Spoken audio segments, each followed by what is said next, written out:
उत्तराखंड के मदरसों में पहले संस्कृत, फिर वेद और अब रामायण पढ़ाने की बात की जा रही है। उत्तराखंड वक्फ बोर्ड के चेयरमैन शादाब शम्स हमारे साथ हैं, जिन्होंने इस बात को कहा है कि उत्तराखंड के मदरसों में अब रामायण का पाठ भी पढ़ाया जाएगा। श्री राम के चरित्र को बच्चों को पढ़ाया जाएगा ताकि बच्चे अपनी संस्कृति से रूबरू हो सकें। हमारे साथ बात करने के लिए शादाब शम्स हैं, जानेंगे उनसे। शादाब भाई, किस तरह का ये होगा पूरा पढ़ाने का कार्यक्रम? क्योंकि पहले आपने कहा संस्कृत पढ़ाई जाएगी, फिर कहा वेद पुराण पढ़ाए जाएंगे, अब रामायण पढ़ाने की बात की जा रही है मदरसों में। मैंने कभी नहीं कहा मैं वेद पुराण पढ़ाऊंगा।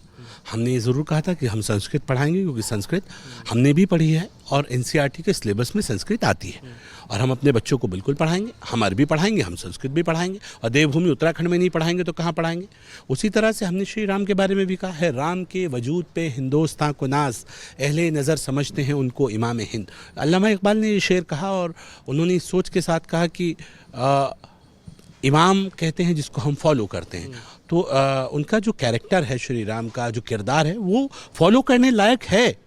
ऐसा बेटा जो अपने वालिद मोहतरम के एक कौल के लिए 14 राजपाट को लात मार के और वनवास के लिए चला जाए, ये किरदार कोई छोटा किरदार हो सकता है? अपने पिता के वचन को निभाने के लिए सब कुछ त्याग दे, राजपाट छोड़ दे, वन वन भटके, रघुकुल रीत सदा चली आई, प्राण जाए पर वचन न जाए। ये सोच छोटी सोच नहीं है, बड़ी सोच है।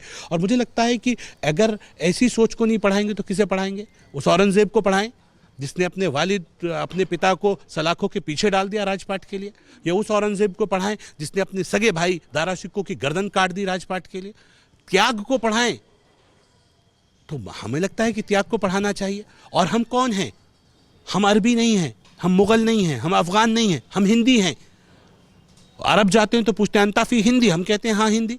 और इसलिए मैं कह सकता हूँ कि हमें अपने लोगों को, अपने जो पूर्वज हैं, हमने पूजा पद्धति का तरीका बदल दिया, हमने मज़हब बदल दिया, हमने इबादत का तरीका बदल दिया। हम अपने बड़ों को नहीं बदल सकते, अपने पूर्वजों को नहीं बदल सकते। हम श्री राम को फॉलो करते थे, उनको अपना मानते हैं और मुझे लगता है कि उन्हें अपना, हर कोई चाहेगा कि उसका बेटा श्री राम की तरह उसके एक कौल के लिए, अपने बाप के वचन के लिए सब कुछ त्याग दे। ऐसा होना चाहिए। और मुझे लगता है कि ये कौल, इस्लाम में इस कौल की बहुत मायने हैं।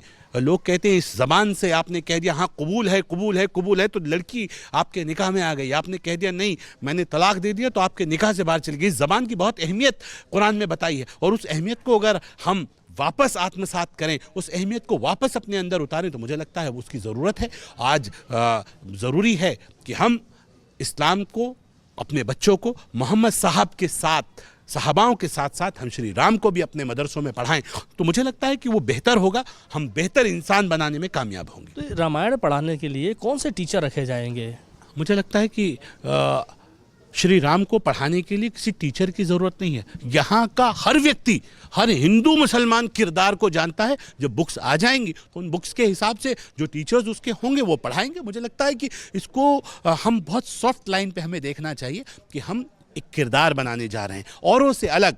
हमें आक्रांता नहीं बनाना है अपने बच्चों को। हम कभी भी इस्लाम के मानने वालों के ये आइडल नहीं हो सकते कि औरंगजेब हमारा आइडल है, ये हमारे आइडल नहीं हो सकते। हमारे आइडल सहाबा हैं, हमारे आइडल मोहम्मद साहब हैं। तो हमारे आइडल श्री राम हो सकते हैं, जो एक किरदार है जिसके ऊपर दुनिया फख्र करती है। लेकिन शादाब भाई, जैसे संस्कृत पढ़ाने का विरोध उलेमाओं ने किया, अब रामायण पढ़ाने का विरोध भी उलेमा ज़रूर करेंगे। तो इसको किस हिसाब से आप टैकल करेंगे, किस हिसाब से इसको आप हैंडल करेंगे? देखिए, जो विरोध करने वाले हैं उनको वो विरोध करते रहे, हमें कोई फ़र्क नहीं पड़ता। जो होगा, एक बार जीते हैं, एक बार मरते हैं, और इसलिए हमने तय किया हक के साथ खड़े होंगे, हक बात कहेंगे।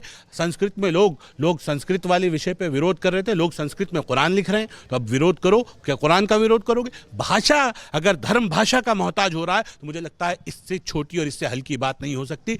मुझे लगता है कि जो समझदार लोग हैं वो समझदारी से काम लेते हुए वो साथ आएंगे, और जिन्होंने नफरतें फैलानी है अब उनके लिए इस देश में कोई जगह नहीं है। मुझे लगता है आने वाला वक्त प्यार और मोहब्बत का है।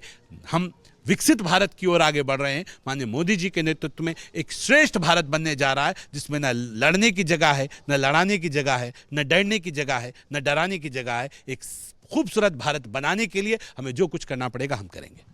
चलिए, हमारे साथ बात करने के लिए वक्फ बोर्ड उत्तराखंड के चेयरमैन शादाब शम्स थे, जिनका साफ तौर पे कहना है कि मदरसों में रामायण तो ज़रूर पढ़ाई जाएगी। कोई विरोध करता है तो करता रहे। पहले संस्कृत पढ़ाने की बात कही गई, फिर वेदों की बात आई और अब रामायण। इसको लेकर के कहीं ना कहीं उलेमाओं ने विरोध अभी से शुरू कर दिया है। अब देखने वाली बात होगी कि उत्तराखंड वक्फ बोर्ड कैसे मदरसों में रामायण को पढ़ाने के लिए इम्प्लीमेंट कर पाता है। Tanish Khan, ABP live, Dehradun.